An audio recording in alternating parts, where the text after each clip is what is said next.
Hey guys, it's Melissa here from melissaoatman.com. Welcome to another episode of Awaken Your Inner Awesomeness. I am so delighted you're here with me today. Today I'm going to be talking about how to get out of your head and start getting back into your heart. And what exactly does that mean anyway, and why is it important? Why is it important to stop overthinking and to live from a place of being more aware of what's really happening inside of you and to live in the present moment? Well, if you are a highly sensitive person, which I am, then maybe you understand that, like me, sometimes I can overthink things to death. It is really difficult sometimes to get out of my own head. This is a very common thing for people who consider themselves to be empaths or to be very highly sensitive.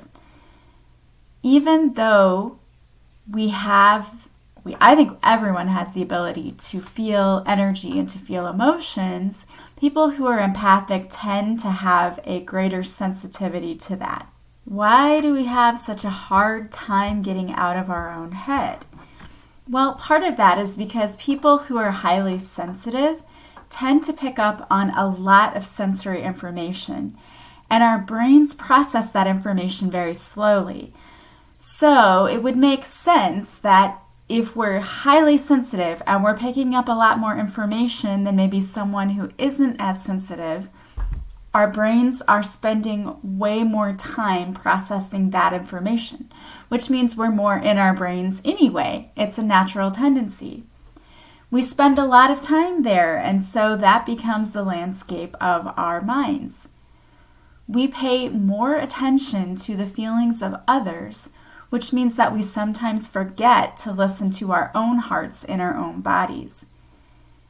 We're very critical thinkers by nature, at least I know I am. And so I have a tendency to want to overanalyze everything. We analyze every angle of every problem, we analyze everyone else's perspective, and we analyze all of the different possible solutions that could be possible for our particular situation. That can be a very positive thing in a way because it allows you to really thoroughly analyze things and to come up with the best possible solutions, but it can also be detrimental to us because in some ways we end up talking ourselves out of things because we weigh the pros and cons so many times that we either stay stuck and we don't move at all, or we talk ourselves out of something that we really thought we wanted for our lives because we let fear come in due to that overanalyzing. Or there's even a possible third scenario. Perhaps you didn't want to do something, but you overanalyze and you look at the judgment of others, which people who are highly sensitive tend to look at every situation from the perspective of what would other people want me to do. Right? My people pleasers out there, you know what I'm talking about. You want to take into consideration everyone else's opinion. So you may actually do something that you don't want to do because you're weighing the pros and cons and you're sitting here thinking, now, what would my mom tell me to do? Or what would my sister tell me to do? Instead of actually taking yourself into consideration, instead of going within and saying, what do I really want? We instead look at what everyone else wants for us. And again, it's understandable that this happens, right? We're highly sensitive. We tend to want to make sure that everyone's voice is being heard, and sometimes to the detriment of ourselves. And then we weigh things out so many times. And I think the more common mistake is that people end up not doing anything. We just don't move at all because we're so afraid that we're going to make a mistake. It's also why sometimes in certain environments we can feel extremely drained. If you are picking up on everyone else's feelings or their energy, and you're in a situation where perhaps you're in a room with a lot of negative people, for example, that can be very highly draining on you, especially when you take into consideration that when we're picking up on sensory information, our brain processes that information slowly. Well, now you're in a room where you're picking up on a lot of information and you're trying to read the room and you're trying to read people's energy. And it turns out that this becomes very draining to you. And you probably experienced this anyway. I'm sure there have been times in your life where you've experienced being in a room with certain people and suddenly all of your energy is just gone. It's just zapped. And it's because you're picking up on other people's energy, and as you're trying to process that, it might be tougher and your brain is using more energy to process and it's taking longer to process, and so that makes us feel drained. Also, I am the type of person who constantly seems to have a therapy session going on in my head. When I talk to someone, I think to myself, like, well, what did they mean by that? Well, were they trying to compliment me or were they trying to put me down? I'm always overthinking that, right? And I'm sure I'm not the only person out there who does that. But it's like you have a court trial, a debate, or a therapy session going on constantly throughout your day because you're always trying to overanalyze what everyone said to you. And that's no way to live either. That can be very draining. So how do you get out of your head? How do we stop doing that? And how do we get more into our heart space? You know, when we think from our head space, oftentimes what happens is we allow fear to come in and to tell us stories and lies that just really aren't true. We tend to want to think that everyone thinks like we do. And so if someone makes a comment that had we in their place made that comment, we would have been insulting someone, someone else may not really mean it as an insult. Yet we're always putting our own conditions and judgments on people based on our own experiences. And when we do that, sometimes we cause a lot of misunderstandings. And sometimes it offends us when maybe it shouldn't. So the issue becomes, remember on a podcast, it was many episodes ago, we talked about how you're looking through a lens at life, right? You're looking through a lens that has been crafted by your own experiences in life. So it's sort of like when you go to the eye doctor and they put these frames on you. Well, the strength of the frames are based on your own experiences in life, everything that has shaped you to be who you are now. And we mistakenly believe that people grow up in similar situations as we do. And that's just not true. We all come from different backgrounds, and that also shapes us. So when you're trying to look through this lens, you've also touched it, right, through your experiences. And now you're trying to see through this lens of life with all of these smudges and fingerprints on it that have come from all of your experiences in life. So you're not seeing things clearly, or not as clearly as you could, because of your background. And we all do this. So how do we stop doing that? Because when we come from a place where we're in our heads constantly, we're always trying to figure out, what did the other person mean? Why did they say that? Why are they against me? What's going to happen? And we overthink things. And I'm guilty of it too. I remember one time my principal called me at home on my cell phone, and it freaked me out, right? I immediately went to, I'm getting fired, I'm in trouble, I don't know what I did, I'm trying to think of all of the things that I could have possibly done. Why is this man calling me at home on my cell phone? And the reason that he was calling me at home on my cell phone was to see if I would be willing to teach economics, because he knew that I had that as a certification. Would I be open to that idea? So it was nothing bad at all. And here, before I even picked up the phone, I had 50 different scenarios going on in my head, which made me upset and my energy was drained, and I caused myself to have a bad day when it was not necessary, because I immediately went to that panic mode. Because in my headspace, again, fear creeps in pretty easily. And we're always going to that what if and waiting for the next shoe to drop.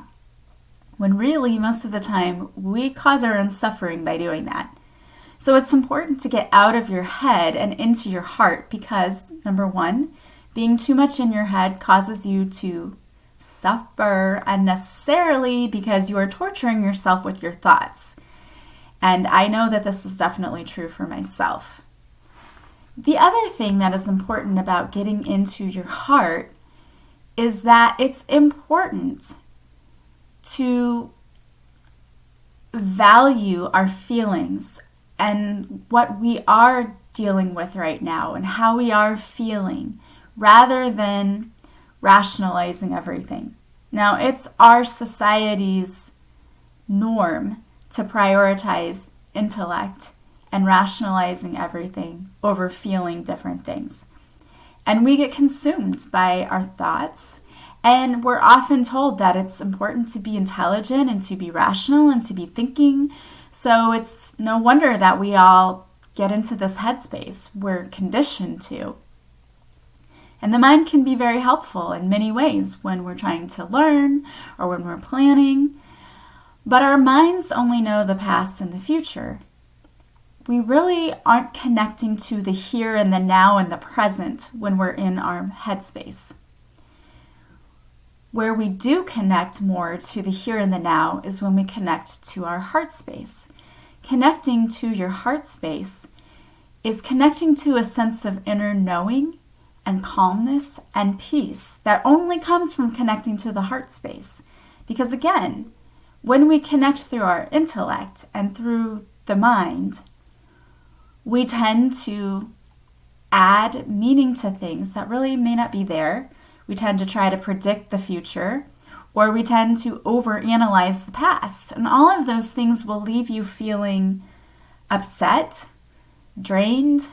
You may feel regret, you may feel anxiety, all of those emotions that are very low vibrational. When you live from your heart, it is much easier to feel that inner peace because you're not constantly going to the what ifs, and you're not dwelling and agonizing over the what has been. You can't change it anyway. Also, when you live from your heart space, it becomes easier to connect to your inner truth. You are able to be more compassionate, and you make better decisions because you connect more to that higher self, your inner knowing. So you make better decisions because your decisions are not based on things like, what will my Aunt Fran say if I do this? Or how will people see me if I make this decision? Or what if this fails? It's not connected to anything like that. It's connected to, what do I want? What will make me the happiest? And that is generally what we're lacking when we make decisions for ourselves. Because again, we constantly are in our heads and we want to go to the what if. What will this person say? What if I don't have enough? When we're more connected to our heart, it is easier to connect to your truth, your higher self, your inner wisdom. The thing that's already always there that just gets clouded or we can't hear it because we aren't listening. Connecting to the heart space allows you to tune into yourself so that you're more easily able to access things like knowing when your body needs rest, knowing when you're lacking certain minerals. Because let me tell you something, when you are more connected to your heart space, you tend to know more things about yourself, like, hey, I'm starting to get sick. I need to take a break. I need to take care of myself. And again, connecting to your heart space is what is going to bring you inner peace, because you're not going to be torturing yourself by constantly being in your head and wondering what others are thinking about you, if you're doing the right thing. When we connect to our higher selves, which already has all of the inner wisdom that we need, we are more able to see the truth. We see it more clearly. And that's what we're looking for. And that's what brings us our inner peace. So how? You're like, okay, I understand now why it is important to come out of my head and get back into my heart. But how do I do that? I am so glad you asked. You are so smart. I am going to share that with you right now. One of the ways to get out of your head and into your heart, one of the ways to get more into your heart space is to welcome your thoughts and emotions. Instead of trying to push them down or ignore them, sit with them. Allow them to sit with you. You can even think of this as though your thoughts and emotions are something separate from you if they become too overwhelming.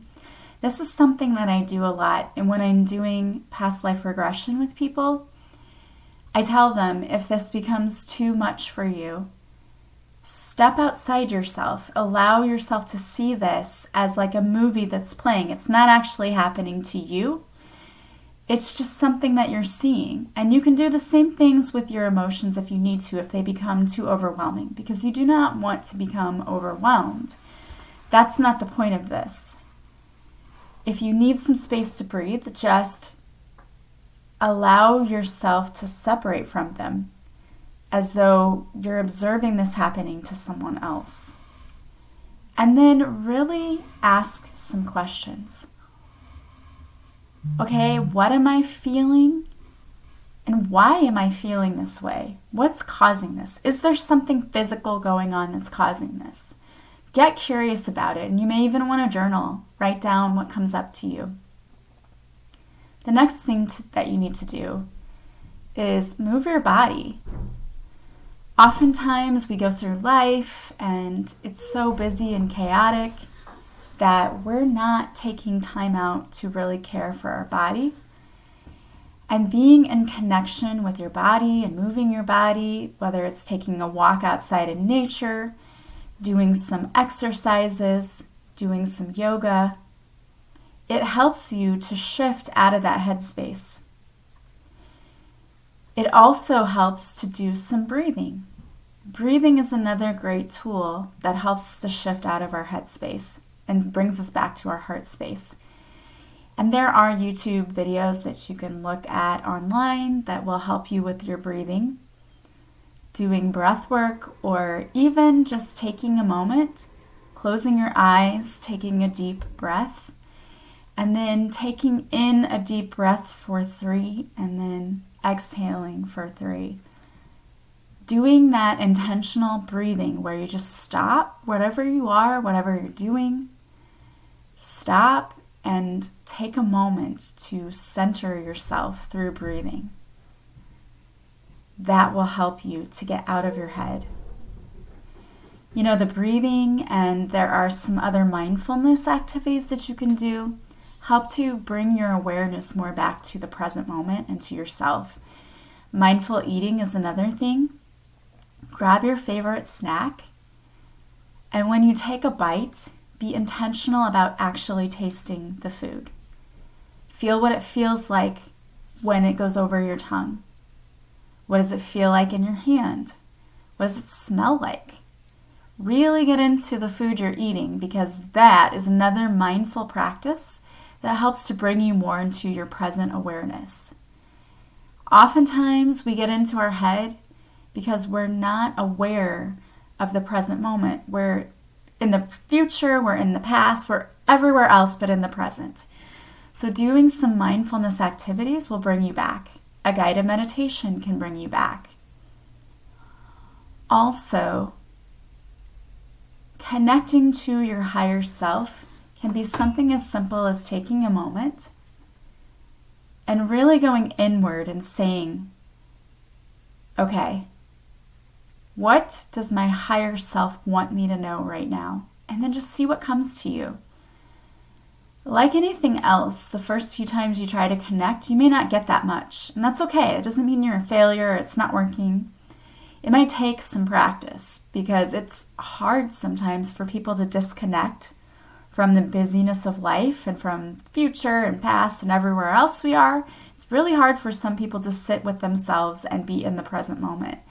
If it were easy, everybody would do it all of the time. But it's not. It takes practice, and that's why they call it a mindfulness practice. So take time to sit with yourself and say, what does my higher self want? What do I want? What message does my higher self have for me? And then listen for the messages that come in for you. And you may want to write it down. You may want to have something there for you to write with, but you don't have to. I found that in the beginning I had to have a pen and paper with me and I had to write it down. But the more I started doing it, the better I got, the more practice I had. I didn't have to write it down anymore. I just knew. So that's sort of like channeling work when you're writing it. And you will get better at it. And it's really important for you to get out of that head. Stop torturing yourself. That is where we suffer, is when we are coming from our head space and not our heart space. So get out of your head and get more into your heart. All right, well, I pulled a card for you today, and the card that I pulled is from the Soul Truth deck, Self-Awareness card deck by Brianne Hovey. Before I read the card to you, I want to remind you that if you want to work with me, you can book a reading with me. I do 30-minute sessions. They're just $30, or an hour for $60. I also have a Patreon page that if you like this podcast, you can get 2 extra episodes a week for $5 a month. Or you can join the $10 a month tier and also get readings and guided meditations. And I also post the videos of the interviews that I do with the guests that I have on the show. So it's a lot of fun. I'd love to have you over there. Also, if you would like to book a Reiki session or work with me in coaching, you can do all of that. Just go to melissaoatman.com. Everything's available from my homepage and from my offerings page. That is where you can purchase everything. All right, so your card today says, am I in my head or in my heart? Interesting. Interesting that was our card. It says, what is the quality of your self-talk? Our brain is like a muscle. If we condition it daily with fears and limitations, it will take over. Mastering our thoughts is about being the creator of our own life. Where your head meets your heart is where miracles happen. Today's soul action is today, master your mind. Watch an inspiring video, do some tapping, read an empowering book, or write out all the reasons why you believe in yourself and your dreams. I love that. And if you just pick one thing to do every day for self-development, you're going to find it much easier to live from your heart space rather than your head space. So I encourage you to find one tool every day that you can go to help you get more into your heart space.